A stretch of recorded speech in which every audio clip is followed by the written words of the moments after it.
Get big fast, but remember to go slow. What does that mean?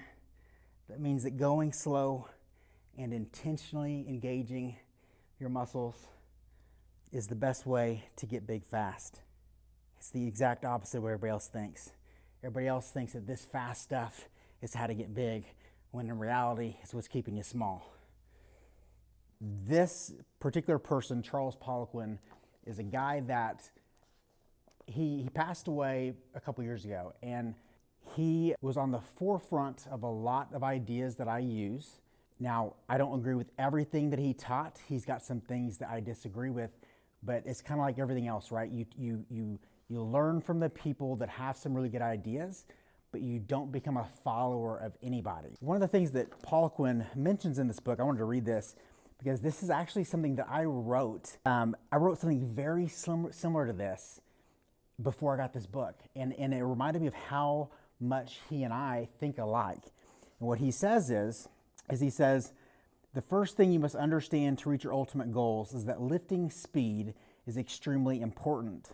Let's say two guys decide to perform reps in a dumbbell row. One guy lifts slowly up to the count of 3 and down to the count of 6. And the other guy cranks on it like he was starting a lawnmower.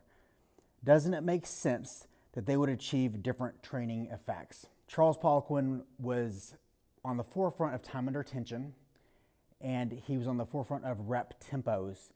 His rep tempo system used a 3-number count, whereas I have changed mine to a 4-number count because I use 2 different strategic pauses, but we have very similar ideas. Another thing that he said today that I was reading about, I love the way he ends one of these chapters, and what he says at the very end is he says, if you want to get big fast, if you want fast results, lifting slow is the way to go.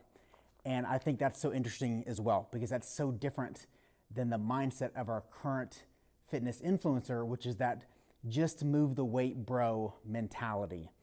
And I had mentioned in the last workout that so many of the guys before us were so ahead, and I don't know why we've taken a step back as of lately.